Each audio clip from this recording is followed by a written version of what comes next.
On the morning of November 17th, 1941, a German general locked his bedroom door in Berlin, uncorked a bottle of cognac, and picked up the telephone to call the woman he loved. When she answered, he set the receiver down on the nightstand. He walked to the wall above his bed. And with a red pencil in a hand already shaking, he wrote 7 words that the Nazi regime would spend the next 4 years trying to erase from history. Iron 1, you have betrayed me. Then Ernst Udet, the second highest scoring German ace of the First World War, the man who had flown alongside the Red Baron, the man Hermann Göring had personally brought Ernst Udet into the Luftwaffe's highest technical leadership, put a revolver to his head and pulled the trigger. He was one of 4 senior Luftwaffe commanders who would die by suicide, by accident, or by the hangman's rope before the end of the war they had started. And their story, the story of how one of the most advanced air forces of its time gradually destroyed itself from within, begins not in a cockpit and not on a battlefield. It begins in a room in Versailles, U2 year see earlier. November 1918. The First World War ends in humiliation for Germany. The Treaty of Versailles, see the following summer, does not merely disarm the Gersenschicht, it dismembers it. 88 is precise, surgical, and merciless. Bursnet is forbidden to possess an air force. Not reduced, not limited, forbidden.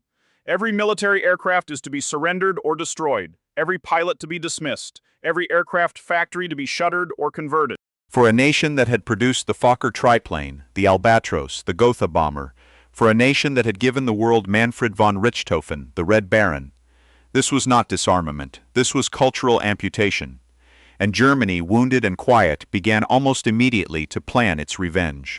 The plan was born in secrecy, and it was born in the most unlikely place imaginable, the Soviet Union, in 1925, deep in the marshlands of central Russia, at a former imperial airfield called Lipetsk. German engineers and pilots began to arrive. They came under false names. They wore civilian clothes. They carried papers that identified them as agricultural inspectors, engineers, and technical advisors. They were, in fact, the seedbed of the future Luftwaffe. For 8 years, until 1933, roughly 120 German fighter pilots would train at Lipetsk in secret cooperation with the Red Army. They flew Fokker DX-3 biplanes. They practiced tactics forbidden by international law.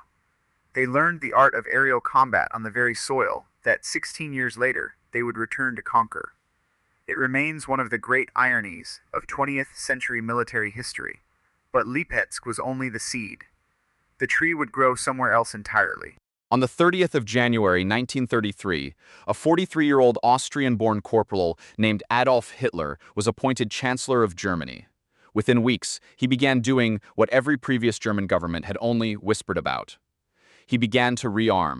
And at his side, in a spotless new blue-gray uniform, hung with more medals than any man had a right to wear, stood his most flamboyant, most trusted, most dangerous lieutenant, Hermann Göring. He was 40 years old in 1933. A large man, growing larger by the year, with pale, watery eyes and a schoolboy's smile. In the summer of that year, if you had told a stranger on the Berlin U-Bahn that Hermann Göring would soon command the largest air force on Earth, they would not have laughed. They would have nodded gravely, because everyone knew who Hermann Göring was. He had been an ace. In 1918, at the very end of the First World War, Göring had commanded the most famous unit in aviation history, Jagdgeschwader 1, the Flying Circus, the unit of Manfred von Richthofen. And when Richthofen was shot down over the Somme in April 1918, it was Göring, not one of the higher scorers, not one of the better technical minds, but the survivor, the political survivor, who was chosen to take command. He had ended the war with 22 aerial victories, and the Pour le Mérite, the Blue Max, hung around his neck. But the years since had not been kind to Hermann Göring. There had been a bullet wound during the beer hall putsch of 1923. There had been morphine to dull the pain, and then more morphine, and then still more. By the mid-1920s, he had been briefly committed to a Swedish asylum. He emerged addicted, overweight, and vain. But he emerged loyal to Hitler. And loyalty in Nazi Germany was worth more than talent. In 1935, Göring stood on a platform and announced to the world what the world already suspected. Germany had an air force again. It had, in fact, secretly had one for years. The Luftwaffe. He named himself its commander-in-chief. and he began to fill its highest offices with men who owed their careers to him. But Hermann Göring, for all his ambition, was not a builder. He was a decorator, a collector of titles, a glutton for ceremony. The actual work of building an air force, the engineering, the doctrine, the industry, the training, that would fall to three other men. The triumvirate, the three men who would decide between them whether the Luftwaffe would become the greatest air force in the world, or its greatest tragedy. The first was Walther Wever. He was 47 years old when he was appointed Chief of the Luftwaffe General Staff in 1935. A slim, serious officer with a thoughtful face and the manners of a professor. He had served in the infantry during the First World War, not the air service. He had never been a pilot before joining the new Luftwaffe. But Walther Wever was, quite possibly, the finest strategic mind that Germany produced in the entire interwar period. While Göring dreamed of parades and Udet dreamed of stunts, Wever dreamed of maps. He looked at Europe, and he saw the geography of a future war. He saw, in particular, one country that stretched from the Baltic to the Pacific, the Soviet Union, and he understood, decades before anyone else in the Nazi hierarchy, that if Germany ever went to war with Russia, the war would not be decided at the border. It would be decided 1,000 miles behind it, in the great industrial cities of the Urals, where Stalin was quietly building factories beyond the reach of any short-range bomber on Earth. Wever wanted a strategic bomber, a 4-engine aircraft capable of flying from Berlin to the Urals and back. He called it the Ural Bomber. He commissioned prototypes from Dornier and Junkers. He wrote memoranda that would, had they been followed, have changed the entire course of the Second World War. He wrote, with unusual clarity for a Prussian staff officer, "Air power carries the war right into the heart of enemy country from the moment war breaks out." It strikes at the very root of the enemy's fighting power.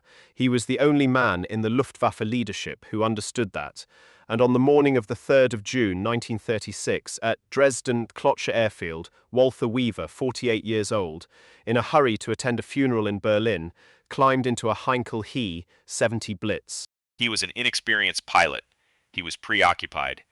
He had already delivered a speech that morning at the graduation of an Air War Academy class, and in his haste he forgot to remove the aileron gust lock, a simple metal pin designed to keep the control surfaces from flapping in ground wind. The He-70 lifted from the runway. It banked. And with its ailerons frozen, it rolled, hit the ground, and burst into flame. Walther Wever was dead.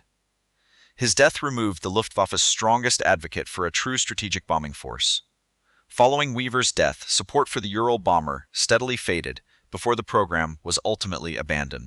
Göring, who had never understood strategy and never wanted to, was reported to have told his staff that the Führer never asked how big his bombers were, only how many. The 4-engine prototypes were scrapped, the engineers were reassigned, and Germany began building a fleet of medium-range tactical bombers. Magnificent aircraft, all of them, but none of them capable of striking the factories beyond the Urals that would, in 5 years' time, be pouring T-34 tanks and Il-2 attack aircraft into the war that killed the Third Reich. Wever's grave lay quiet in the Invalidenfriedhof. His ideas lay quieter still. Into the space he left behind stepped the second architect, Ernst Udet. He was 40 years old in 1936. And unlike Wever, unlike almost anyone in the German officer corps, Ernst Udet was famous, genuinely, popularly famous. He had been the second highest scoring German ace of the First World War, 62 aerial victories. Only Manfred von Richthofen himself had scored more, and Udet had done it while still in his early 20s, flying with Richthofen's own flying circus, laughing his way through dogfights that killed almost everyone he met. After the war, Udet did what Wever never would have dreamed of. He became a showman. Through the 1920s and early 1930s, he was a stunt pilot, a barnstormer, a film actor. He flew for Leni Riefenstahl. He performed at the 1936 Berlin Olympics. He drank heavily. He womanized. He laughed.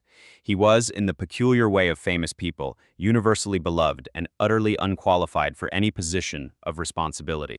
And it was to this man, this playboy, this alcoholic, this genius pilot who had never in his life read a technical manual he did not have to, that Hermann Göring handed the second most important job in the entire Luftwaffe. Director of the Technical Office, later Generalluftzeugmeister, Director General of Equipment. the man in charge of designing, building, and supplying every aircraft the Luftwaffe would ever fly. Udet said it himself, in a moment of unguarded honesty that his colleagues never forgot. This device is a box with coils, and I do not like boxes with coils. The men who worked under him were horrified. The engineers at Messerschmitt, at Heinkel, at Junkers, brilliant men, all of them, began to understand that the decisions about Germany's aircraft were being made by a man who preferred, quite openly, to spend his afternoons hunting or drinking or planning his next stunt flight. Behind Udet's back, the third architect began to move. Erhard Milch. 43 years old, cold, efficient, ruthless. A former Lufthansa executive who had built Germany's civil airline into the finest in Europe. State Secretary of the Air Ministry. Second in command, officially, to Göring, and secretly, by everyone's estimation, the only man in the Luftwaffe who actually understood how modern industry worked. Milch despised Udet, and Udet, drinking more each year, sensed it. Above them all, occasionally hovered the fourth figure, the one who was not really part of the machine, but whose whim could unmake any part of it at any time. Adolf Hitler, 46 years old in 1935. Not a pilot, not an engineer, not a strategist. A man who had served as a corporal in the trenches of the Western Front, and who now mysteriously believed himself to be a master of every technical field he chose to touch. He rarely intervened in the Luftwaffe in these early years. Later he would. And when he did, the aircraft that could have saved Germany would be turned, by his personal order, into the aircraft that helped to lose the war. But in 1936, none of that had happened yet. In 1936, the Luftwaffe went to school. The classroom was Spain. That summer, a Spanish general named Francisco Franco rose against the Republican government of Spain. Within weeks, Hitler and Mussolini had committed forces to his aid. The German contingent, pilots, mechanics, engineers, Bf-109 fighters, Ju-87 dive bombers, He-111 bombers, was called the Condor Legion. It was a laboratory. For 3 years, from 1936 to 1939, the Condor Legion tested every doctrine, every aircraft, every tactic that would define the opening years of the Second World War. Pilots rotated through in 6-month tours. They came home with combat experiences no other air force on Earth possessed. And on the 26th of April, 1937, at the request of Franco's forces, 28 aircraft of the Condor Legion attacked a Basque market town on a busy Monday afternoon. The town was called Guernica. The population was full of refugees and market day shoppers. There were no significant military targets. The bombing lasted more than 2 hours. Incendiaries followed high explosive. Fighters strafed civilians as they ran from the burning buildings. Between 200 and 1,700 people died. Nobody knows the true number. Pablo Picasso painted the town's name onto the conscience of the 20th century. And in Berlin, the officers of the Condor Legion filed reports that were carefully, quietly filed away. The reports did not say Guernica was a war crime. The reports said Guernica was a success.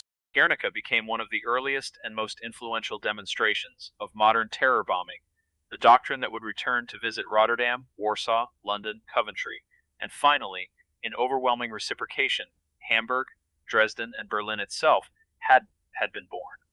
By September of 1939, the Luftwaffe was ready. On the 1st of that month, at 4:45 in the morning, Ju-87 Stukas dropped the first bombs of the Second World War on the Polish town of Wielun. Within 3 weeks, the Polish Air Force was destroyed. Within 5 weeks, itself was gone. Denmark fell in 6 hours, Norway in 2 months, the Netherlands in 5 days. Belgium in 18, and then in the spring of 1940 came France.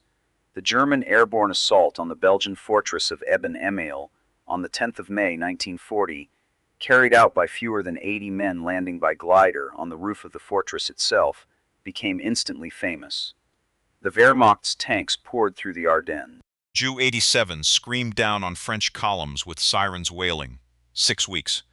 6 weeks to defeat the army that had held the Kaiser's finest at bay for 4 years.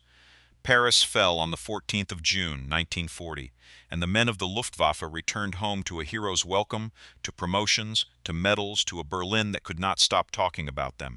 They had won every campaign they had ever fought. They had never known defeat, and they had absolutely no idea what was coming. Because on the other side of a narrow strip of gray water, called the English Channel, a channel just 20 miles wide at its narrowest, was a country the Luftwaffe had never fought before. A country that had spent the last 4 years, quietly and desperately, building a defense the Germans had not yet learned to see. A country with radar, a country with an integrated command and control system, a country with a young generation of fighter pilots trained to intercept, engage, and disappear. And a country whose leader, a 65-year-old man with a cigar and a scowl, had already decided that his island would never surrender. The Luftwaffe was about to meet the Royal Air Force, and in the summer skies over southern England, everything Hermann Göring believed about air power was going to be tested to destruction. The rise had ended. The fall was about to begin. The English summer of 1940 was by all accounts unusually beautiful. The hedgerows were green. The wheat stood tall in the fields of Kent and Sussex. From the white cliffs of Dover, on a clear day, you could see the coast of France. And from the coast of France, on a clear day, the pilots of the Luftwaffe could see England. They had been told it would be quick. Hermann Göring, now 47 years old, now bearing the newly invented rank of Reichsmarschall, a rank that made him, on paper, the highest-ranking military officer in Europe, had promised the Führer that his air force would crush the Royal Air Force within 4 weeks, perhaps 6. Certainly no more than 8. He had roughly 2,500 aircraft, 3 great Luftflotten, air fleets, spread across bases from Norway to Brittany. He had veterans of Poland, Norway, France. He had the finest single-engine fighter in the world, the Messerschmitt Bf 109E. He had the terror of the last 2 years, the Ju-87 Stuka. He had the men. The Royal Air Force had roughly 700 fighters. The arithmetic seemed simple. The arithmetic was wrong. What Göring did not know, what he would not understand until it was far, far too late, was that along the southern and eastern coasts of England, a chain of tall metal towers had been rising for 4 years. They were called Chain Home. They were the world's first integrated radar network, and they could see his aircraft the moment they crossed the French coast. Behind the radar towers were the sector stations. Behind the sector stations were the airfields. And on those airfields, in wooden dispersal huts, sat young men in leather jackets with their parachutes on the ground beside them, waiting for the telephone to ring. They were, on average, 20 years old. The battle began formally in July of 1940. Small engagements over channel convoys, skirmishes, feints. But on the 13th of August, a day Göring had christened Adlertag, Eagle Day, the Luftwaffe launched its main offensive. For the next 4 weeks, the sky over southern England became something no one on Earth had ever seen before. 2,000 aircraft in the air at once. Vapor trails written across the blue like the handwriting of gods. Dogfights above the sheep pastures of Kent. Parachutes drifting down over Sussex villages. And on the ground, farmers looking up, and boys on bicycles looking up, and old men who remembered the last war looking up, and none of them able to look away. The Bf 109 was, in every technical respect, the equal of the Spitfire. In some respects, the better aircraft, but it had one fatal flaw: fuel. From its bases in the Pas-de-Calais, a Bf 109 had enough fuel to fly to London, engage in combat for approximately 10 minutes, and turn for home.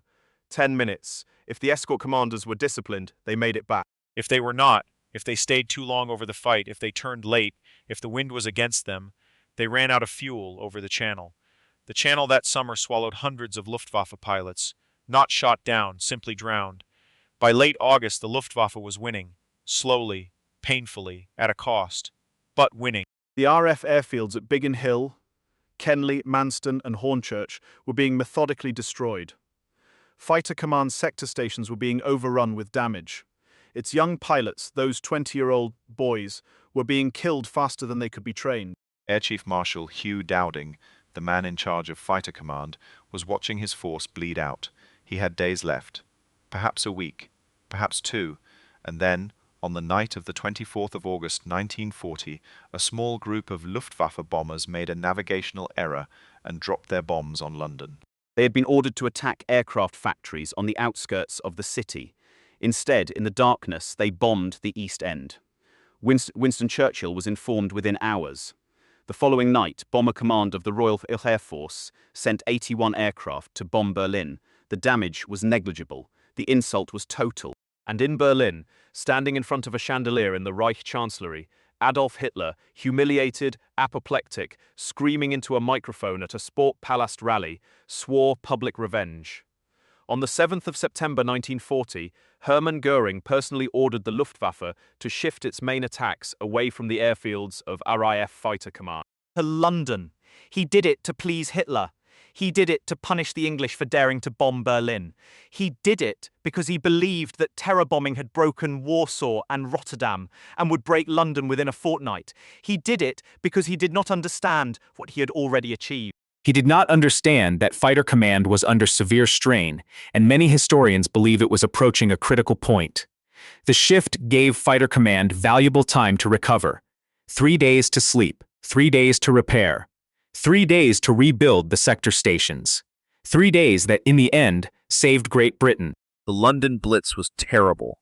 43,000 British civilians would die in the bombing before it ended, but the airfields of Fighter Command did not die.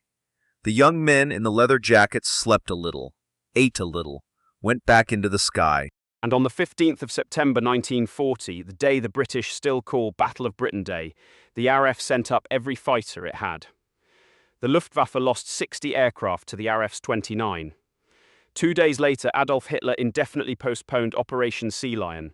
He would never invade England. The Luftwaffe had suffered its first defeat, and no one who mattered in the Nazi hierarchy would ever admit why. There was another failure that summer, quicker, slower, but in some ways more damaging than the loss over Britain. It was the failure to cooperate with the Kriegsmarine. The German Navy was fighting its own war. In the icy gray waters of the North Atlantic, Admiral Karl Dönitz, a lean, austere man of 48, was hunting British shipping with a growing fleet of U-boats. He was, quite deliberately, trying to starve Great Britain out of the war, and he was very nearly succeeding. What Dönitz needed, and what he begged for over and over again, was a long-range maritime aircraft, something that could patrol the Atlantic gaps beyond the reach of British air cover, something that could find the convoys and vector the U-boats onto them. The aircraft existed. It was called the Focke-Wulf FW200 Condor. It had been designed as a civilian airliner.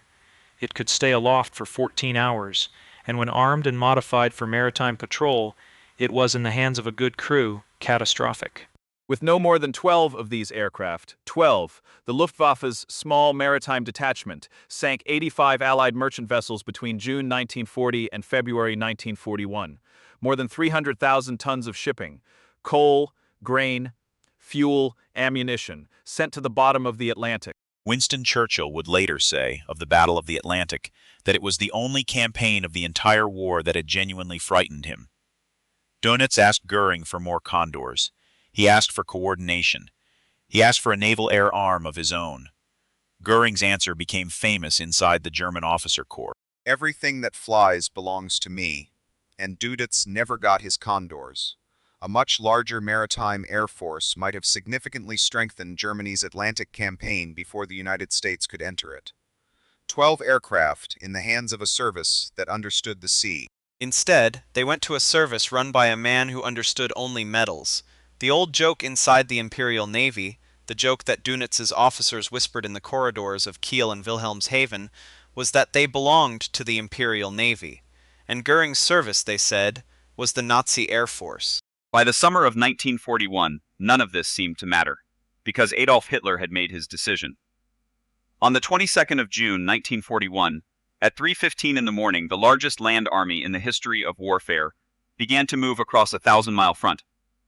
3 million German soldiers, 600,000 vehicles, 600,000 horses, 3,000 tanks, and overhead in the pale pre-dawn light, the Luftwaffe. Operation Barbarossa. On that first day, the Luftwaffe destroyed roughly 2,000 Soviet aircraft, most of them on the ground. It was the greatest single-day victory in the history of air warfare. Photographs came back of Soviet airfields littered with burned-out fighters, wings blown off, canopies melted, the earth around them scorched black. For 3 months, everything went the way it had gone in Poland, in France, in the Low Countries. Then autumn came. And with autumn came something the Luftwaffe had never planned for. The maintenance system that the Luftwaffe had built was designed for a short war. Damaged aircraft were sent home. Home meant Germany. From an airfield in occupied France, this had been a 2-hour flight. From an airfield outside Smolensk, it was 3 days by rail. And in the mud of the Russian autumn, the mud that Napoleon had known, that every European army had known, trains did not run on time. Repair parts did not arrive. Aircraft sat on the ground. By December 1941, operational readiness had fallen dramatically across many Luftwaffe units on the Eastern Front, and the front was still moving forward. Somewhere behind the lines, Joseph Stalin's engineers were moving entire aircraft plants beyond the Urals, beyond the range of any bomber Germany possessed. By November of 1941, the pressure on the man at the top of the Luftwaffe's technical branch had become intolerable. Ernst Udet. He was 45 years old. He weighed more than he ever had. He was drinking, by the honest estimate of his own staff, nearly a bottle of cognac a day. He was taking pills to sleep. He was taking pills to wake up.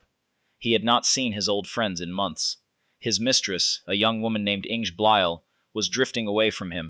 And every day in his office in the Air Ministry, a mountain of impossible demands landed on his desk. Aluminium shortages, rubber shortages, copper shortages, blueprints for aircraft that could not be built with the raw materials Germany actually possessed, impossible production quotas from Goering. Sabotaged production quotas because Erhard Milch, 49 years old and colder than a Prussian winter, had spent the last 2 years quietly building a case against Udet with Goering, with Hitler, with anyone who would listen. The failures were catalogued. The Heinkel He 177, the four-engine bomber that Udet had personally ordered to be redesigned as a dive bomber, with its engines mounted in tandem pairs that overheated and caught fire, was a disaster. The Messerschmitt Me 210, a twin-engine fighter ordered into mass production before its prototypes had properly flown, was so unstable that pilots refused to fly it, and Messerschmitt himself nearly lost his company because of it. Everything, an aircraft representative was overheard saying, turns to dust in Udet's hands. On the 25th of August, 1941, Udet reported sick. Erhard Milch stepped smoothly into his responsibilities. It was a takeover in everything but name. Udet, in his apartment on Stahleponer Alley in Berlin, began to unravel. He telephoned old friends and did not know what to say. He telephoned Inge Blyle again and again. He drank. He stopped eating. He wrote letters he did not send. On the night of the 16th of November, 1941, Ernst Udet drank 2 bottles of cognac. At around 10 the following morning, on the 17th of November, 1941, he telephoned Inge Blyle one last time. She could hear something in his voice she did not understand. She heard him set the telephone down. She heard nothing. Then, faintly, she heard him pick it back up. Then she heard the gunshot. They found him slumped beside his bed. The revolver was on the floor. On the wall, above the headboard, scrawled in red pencil in a shaking hand, were the words he had left behind. Ingeline, why have you left me? And beneath that, larger and darker. According to later accounts, another message addressed to Iron One accused Goering of betrayal. The nickname was widely believed to refer to Hermann Goering. Ernst Udet, the ace of the last war, the barnstormer, the film star, the drinker, the logger, the man who was supposed to build the machine that would win the new war, had used his last conscious act to accuse the man who ran the Luftwaffe of betrayal. The Nazi regime could not permit this to be known. Within hours, a lie was constructed. The Reichsminister of Propaganda, Dr. Joseph Goebbels, personally supervised the story. Ernst Udet had died, the newspapers announced, while testing a new aircraft. He had given his life in the service of the Reich. A state funeral was arranged. Hitler ordered flags at half-mast. Goering, the man Udet's suicide note had accused of betraying him, was to give the eulogy. The funeral was set for the 22nd of November 1941 in Berlin, and on the way to that funeral, the Luftwaffe would suffer its second symbolic death in 6 days. His name was Werner Mulders. He was 28 years old. And he was, in the winter of 1941, the highest-scoring fighter pilot alive. 115 aerial victories. The first man in aviation history to reach 100 kills, the recently appointed inspector of the fighter arm, a quiet, devout Roman Catholic in a regime that hated Catholics, a commander that his men would have followed anywhere. He was in the Crimea, commanding fighter operations, when the news of Udet's suicide reached him. He requested an aircraft to fly back to Berlin for the funeral. The aircraft was a Heinkel He 111 courier plane. Mulders was not the pilot. He sat in the back in his greatcoat, watching the great gray plains of Eastern Europe slide below him. Somewhere over the airfield at Breslau, modern-day Wrocław in Poland, the He-111 ran into thick weather, fog, rain. An engine began to fail. The pilot attempted an emergency landing. On approach, the second engine cut out. The Heinkel He-111 struck the ground short of the runway and disintegrated. Werner Mulders, 28 years old, 115 victories, the finest fighter pilot in Europe, died as a passenger in an aircraft he was not flying, on his way to bury a man he had admired. Two of the Luftwaffe's most famous men, dead in 6 days. One by his own hand, the other by an accident so pointless it seemed like a curse. At the funerals, Hermann Göring wept publicly. In private, according to those who saw him, he was already thinking about who to blame next. The man he blamed, for much of the next year, was Erhard Milch. Milch, cold and capable, actually managed to double aircraft production between 1941 and 1943. He was a brilliant industrialist, but he could not by himself undo the strategic damage that had already been done. He could not unshoot Udet. He could not reach beyond the Urals. And in the autumn of 1942, deep inside the Soviet Union, the great gamble came due. The Sixth Army of General Friedrich Paulus, nearly 300,000 men strong, had fought its way into the industrial city of Stalingrad on the Volga River.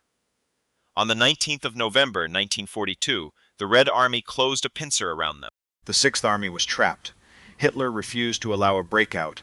He demanded the army hold its position and be resupplied by air. The chief of the Luftwaffe General Staff, a man named Hans Jeschonek, 43 years old, brilliant and increasingly desperate, calculated that the absolute minimum tonnage required to keep 300,000 men fighting through a Russian winter was 500 tons per day. He revised the figure. Then he settled on 350 tons per day as what was actually possible. Then Hermann Göring stepped in, without consulting Jeschonek, without consulting his transport commanders, without consulting anyone at all. Reichsmarschall Göring told Adolf Hitler that the Luftwaffe could deliver 500 tons per day into Stalingrad. He had no basis for the promise. He had not done the arithmetic. He simply wanted to please the Führer and to be the man in the room who said yes. The actual delivery, over the course of the airlift, averaged approximately 117 tons per day. On some days, none at all. The Ju-52 transports were shot down by Soviet fighters. They iced up in the winter storms. They ran out of fuel over the pocket. Roughly 500 transport and support aircraft were lost. Roughly 1,000 aircrew, most of them instructors from the Luftwaffe's own training schools, were killed or captured. The Sixth Army starved and froze inside the pocket. On the 2nd of February 1943, what remained of it surrendered. 91,000 German soldiers walked into Soviet captivity. Fewer than 6,000 would ever come home. And back in Berlin, Hans Jeschonek, who had watched his Generalissimo lie to his Führer, and had watched his transport fleet die for that lie, began to break. On the 18th of August, 1943, following a disastrous Allied bombing raid on the rocket research facility at Peenemünde, Hans Jeschonek walked into his office at Luftwaffe headquarters at Goldap in East Prussia. He wrote a short note. He asked that Hermann Göring not be permitted to attend his funeral. Then he shot himself. He was the second Luftwaffe chief of staff to die by his own hand. He would not be the last man of consequence to consider it. The Americans came in numbers no one in the Luftwaffe had imagined possible. By the middle of 1943, waves of B-17 Flying Fortresses and B-24 Liberators, the great four-engine bombers of the United States 8th Air Force, were flying by daylight from bases in East Anglia in England into the industrial heartland of Germany. They flew in tight combat box formations, bristling with heavy machine guns at altitudes above 25,000 feet. The German pilots, many of them boys of 19 and 20 now, veterans of the East, thrown into what they called the defense of the Reich, went up to meet them. The gun camera footage survives. You can still watch it. A B-17 with an engine on fire, spinning slowly toward the Earth over Schweinfurt in October of 1943, the day the 8th Air Force lost 60 bombers on a single raid. A Bf-109 exploding in a burst of flame at the top of a climbing pass, its slit never seen again. Parachutes, contrails. The strange, silent violence of combat 5 miles above the ground. For a while in the summer and autumn of 1943, the German fighter arm nearly stopped the American bombing offensive. Nearly. And then the P-51 Mustang appeared. A long-range, single-engine escort fighter fitted with a Rolls-Royce Merlin engine and drop tanks capable of flying from England to Berlin and back, the Mustang changed everything. From early 1944 onward, the American bombers had fighter escort all the way to the target. The German interceptors, who had lived by attacking the bombers from long range, now had to fight the Mustangs first. The Mustangs, flown by pilots with 300 hours of training, killed them. By the end of the big week, from the 20th to the 25th of February 1944, the Luftwaffe fighter arm was hemorrhaging pilots at a rate no training school on Earth could replace. The average German pilot arrived at his squadron with fewer than 100 flight hours. His American opposite number arrived with 350.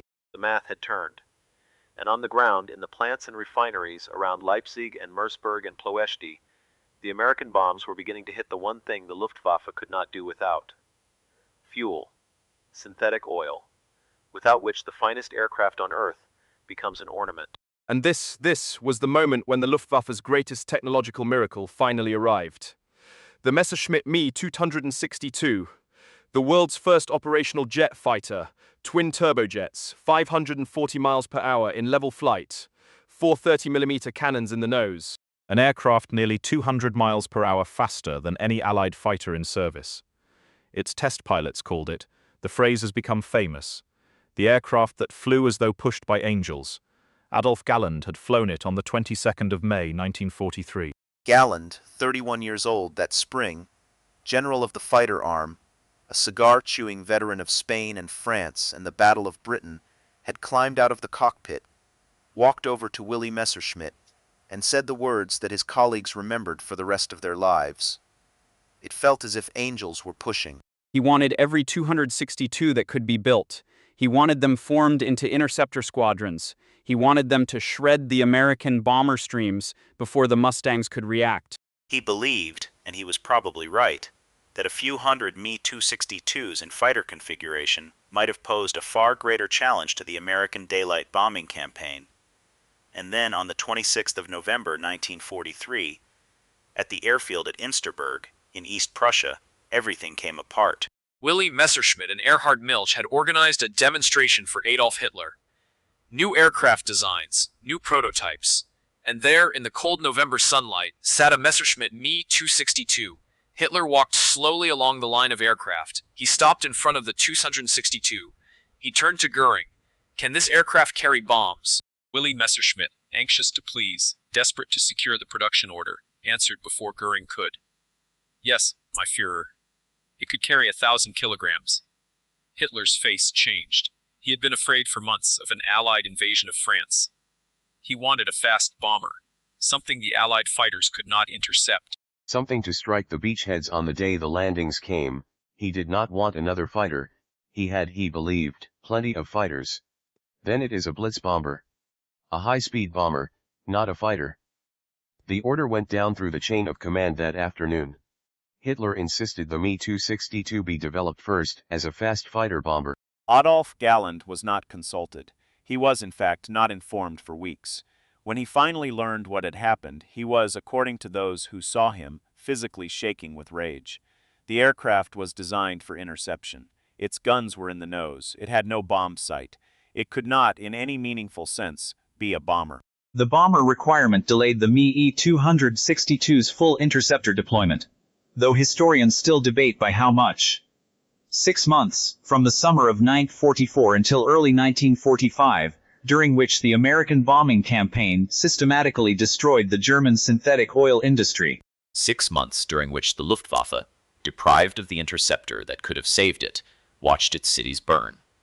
By the time the first proper Me-262 fighter squadrons entered combat, in the winter of 1944 and 1945, there was no fuel to fly them properly, no experienced pilots to fly them well, and no time left for miracles.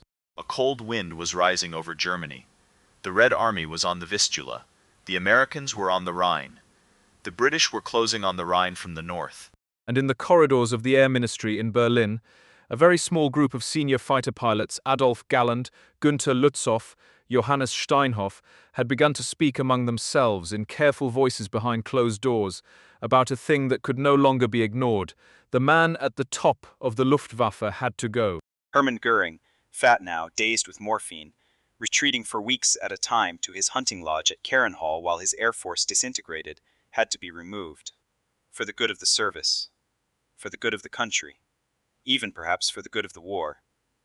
It was called later the Fighter Pilots' Revolt.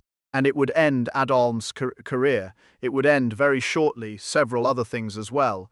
But that story, the story of the last winter, the last months, the last desperate operations of an air force that had run out of time, belongs to the final part of this history. The men who had built the Luftwaffe were mostly dead now. Wever, on a Dresden runway in 1936. Udet, by his own hand in Berlin in 1941. Molders, on approach to Breslau 6 days later. Jeschonnek and Goldap in 1943. Only Goering remained, and Milch, and Galland, and each of them in his own way was already walking toward the last act. The winter of 1944 came early to Germany. By the middle of November, the first real snows were falling on the ruins of Cologne, on the shattered marshalling yards of Hamm, on the roofless cathedrals and the burned-out apartment blocks, and the endless brick heaps that had once been the cities of the Ruhr. Old men and women picked through the rubble for firewood.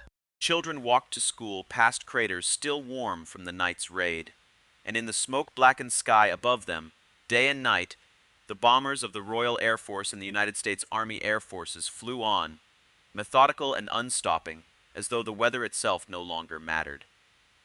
The Luftwaffe was still in the air.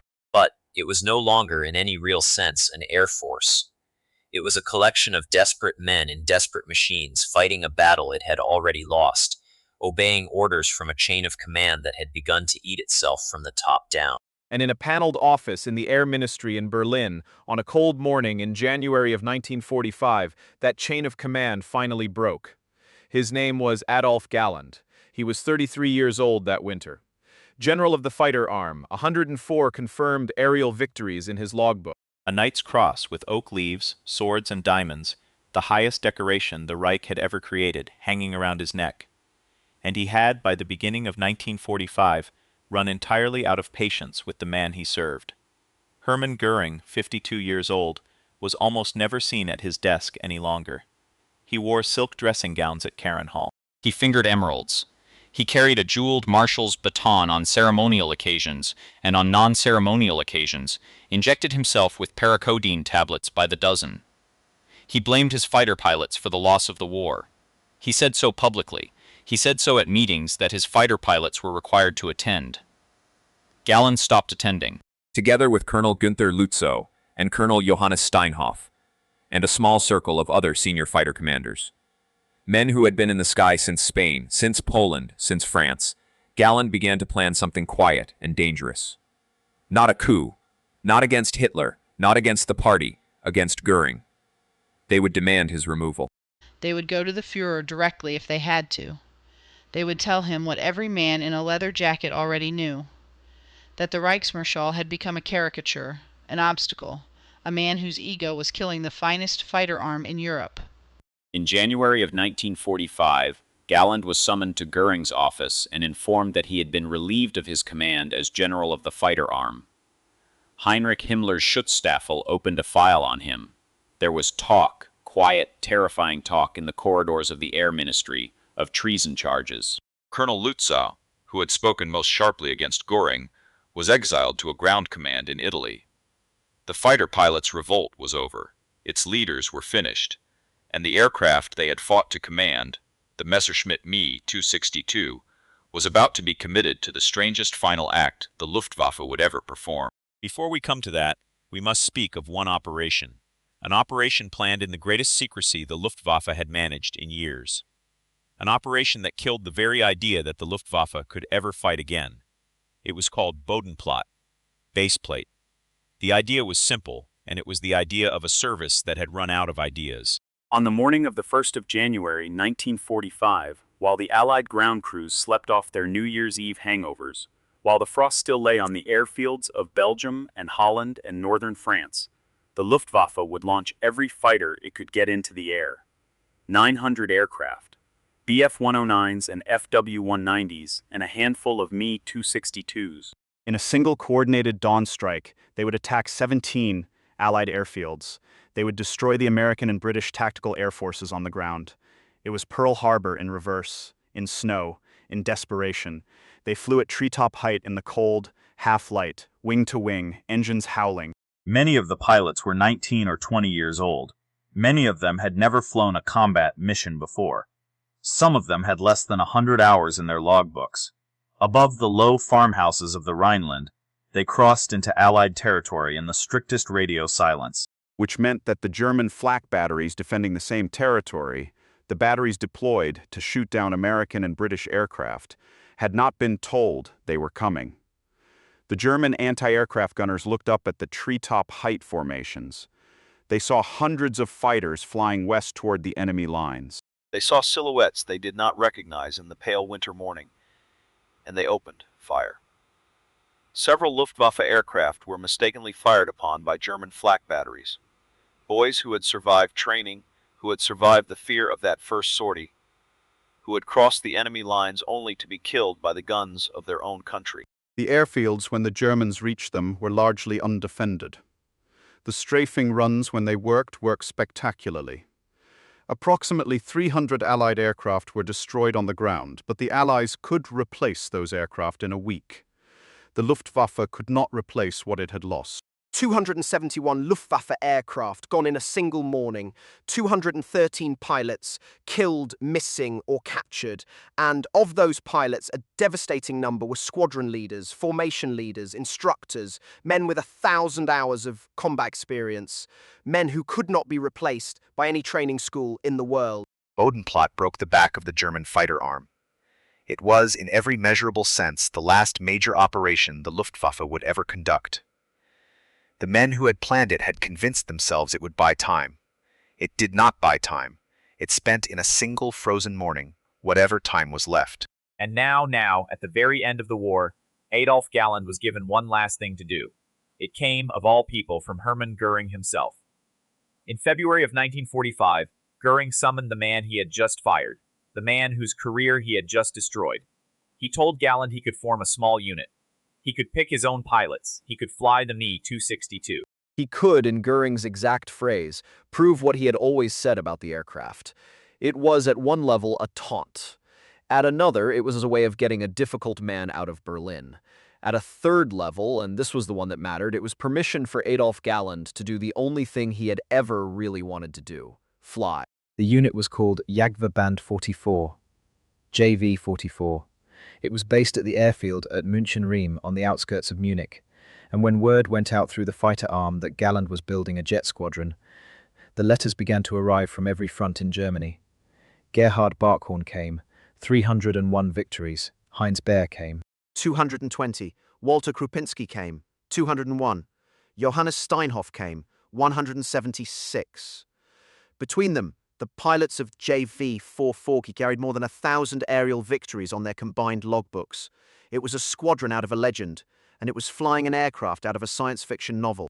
The Me-262, at last, in its proper fighter configuration. At last, with air-to-air rockets, at last in the hands of the men who had been begging for it since 1943. But it was, by then, too late. There was almost no fuel. There were almost no serviceable airfields. The airfield at Riem was strafed almost daily. The Me-262 was terribly vulnerable during takeoff and landing, the moments when its turbojets spooled slowly and it flew like a wounded goose.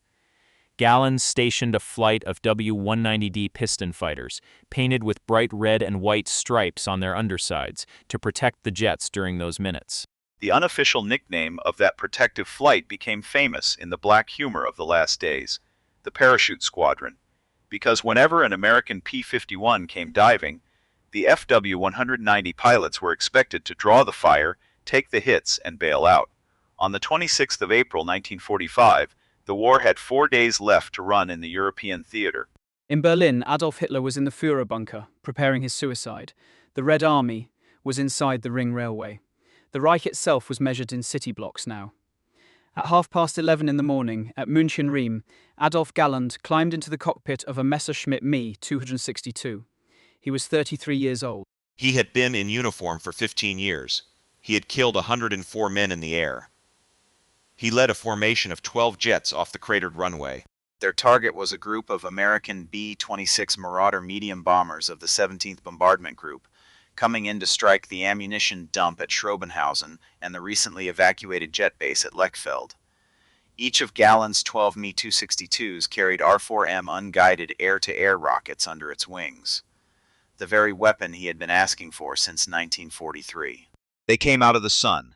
They fired their rockets in ripple salvos. The Marauders, big, blunt, honest airplanes, with tail gunners screaming into their intercoms, died in 2s and 3s. Gallant himself claimed his 104th kill on that pass. But over the target, in the swirling confusion of the combat, a lone Republic P-47 Thunderbolt of the 9th Air Force, a big, blunt, honest fighter that Galland had once dismissed as no match for a jet, got behind him. The Thunderbolt was flown, according to the records, by a pilot named James J. Finnegan. His guns raked the Me-262 from the rear. Cannon shells and machine gun rounds tore through the aluminum skin. Metal fragments were sucked into the port side Jumo engine. Shells entered the cockpit itself, punching through the armor plate behind the pilot seat, driving fragments into Galland's right knee. The controls stopped responding. Trailing smoke, the port engine dying, the cockpit sprayed with his own blood, Galland brought the Me-262 back to München-Riem on one engine and a flat tire. The aircraft bumped to a halt on the strafed runway.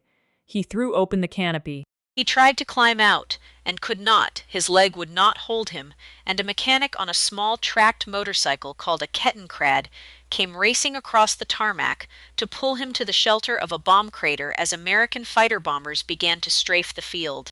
Adolf Galland, the man who had once commanded the Luftwaffe fighter arm, the man who had told Hitler to his face what the Me-262 needed to be, spent the final days of the Second World War in a hospital bed.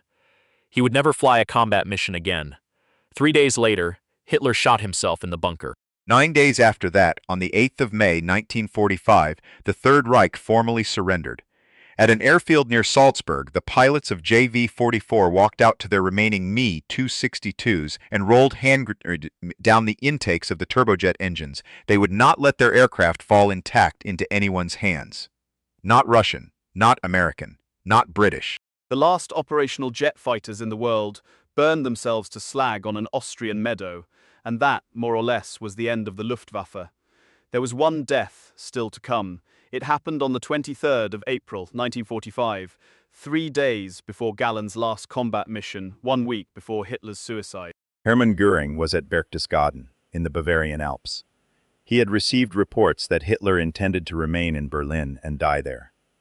Under a decree signed by Hitler himself in 1941, Göring was the designated successor. And so, in what he believed was a proper reading of the law, he sent a telegram to the Führerbunker. He asked, in careful language, whether he should now assume leadership of the Reich. Adolf Hitler read the telegram and lost what remained of his mind. He ordered Hermann Göring, his oldest political ally, his hunting companion, arrested for high treason. SS troops surrounded Göring's mountain villa. His household staff was placed under guard. He was stripped of his ranks, expelled from the Nazi Party, and told that if he did not resign his offices, he would be executed. 2 weeks later, in the confusion of the German collapse, he escaped the SS and surrendered himself to the United States 7th Army near the Austrian border. He was 52 years old. He weighed nearly 280 pounds. He was carrying in his personal luggage a suitcase of paraquedine. He was flown to Nuremberg. For nearly a year, in the courtroom of the International Military Tribunal, Hermann Göring conducted his own defense. Detoxified of his morphine addiction, for the first time in 20 years, he was, the trial transcripts show it, genuinely, terrifyingly intelligent. He fenced with prosecutors.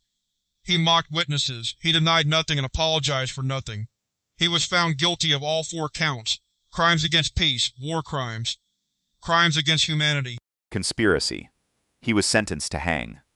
On the night of the 15th of October, 1946, 2 hours before his scheduled execution, Hermann Göring bit down on a small glass ampoule of potassium cyanide that had been smuggled into his cell. To this day, 80 years later, no one knows for certain who gave it to him. The gallows in the Nuremberg gymnasium were used that night for 10 men. Hermann Goering's body was carried across the courtyard on a stretcher and shown to the assembled witnesses. His face, they said, was calm. Then it was placed on the same gallows as the men he had led, and it was hanged for the record, a formality, before being taken away to be cremated with the rest. His ashes were scattered in a small tributary of the Isar River, unmarked, unhonored. The Iron One had betrayed everyone, in the end, including himself. And so the story ends. Or rather, the story stops. Because there is no clean ending here. There is no last shot, no fade to black, no lesson written in white letters on a dark screen. There is only the wreckage. Walther Weaver, buried at the Invalidenfriedhof, whose Ural bomber never flew, whose ideas were buried with him on a Dresden runway in 1936. Ernst Udet, buried beside him at the Invalidenfriedhof, whose suicide note was scrubbed from the newspapers, whose funeral was attended by the men his last words had accused. Werner Mulders, killed as a passenger in an aircraft he was not flying, on the way to bury a man he admired. Hans Jeschonek, who could not survive being lied through by his own commander. Hermann Goering, ashes in a river. Erhard Milch, who lived 15 years in Spandau prison, eventually released, dying quietly in West Germany in 1972. He never publicly regretted anything. And Adolf Galland, who also lived. He would spend 2 years in an Allied prison camp. He would work, of all places, in Argentina, advising Juan Perón's Air Force in the late 1940s. He would return to Germany, run a small business, write his memoirs. He would become friends, genuine, warm, lifelong friends, with the British ace Douglas Bader and the RAF fighter pilot Robert Stanford Tuck, men he had once tried to kill, men who had once tried to kill him. He died in 1996, at the age of 83, in his own bed. He was, by then, one of the last men alive who remembered what it had been like to fly a Messerschmitt Me 262 at 540 miles an hour over the ruins of the country he had helped to build and helped to lose. The Luftwaffe was not defeated by Allied aircraft alone. Internal failures, strategic mistakes, industrial shortages, and overwhelming Allied production all played decisive roles. It was not defeated by the Yak or the Lavochkin or the Thunderbolt. The Luftwaffe was defeated by 4 things, and every one of them was inside its own house. It was defeated when Walther Weaver forgot to remove a control lock on a Dresden runway in June of 1936, and no one afterwards had the courage to argue for the strategic bomber he had believed in. It was defeated when Hermann Goering, to please Adolf Hitler, moved his bombers from the RAF airfields to the streets of London in September of 1940, and lost the only air battle he had ever come within reach of winning. It was defeated when the men at the top began to lie to each other, Goering to Hitler about the Stalingrad airlift, everyone to everyone about the true state of production, and when Ernst Udet, unable to lie any longer, put a revolver to his own head in November of 1941. And it was defeated when Adolf Hitler, on a cold November afternoon in East Prussia in 1943, looked at the finest fighter aircraft in the world and turned it into a mediocre bomber, and the 6 months that decision cost were the 6 months in which the Luftwaffe still had a chance. It possessed some of the world's most innovative aircraft engineers. It produced many of the finest fighter pilots of the Second World War. It had jets and rockets and technologies that the winners of the war would spend the next 30 years catching up with. None of it was enough. Because in the end, the men who ran the Luftwaffe, the vain ones, the addicted ones, the frightened ones, the ambitious ones, the loyal ones, could not tell each other the truth. And an air force whose leaders cannot tell each other the truth will lose every war it ever fights. Even one it was once on the very edge of winning. The end.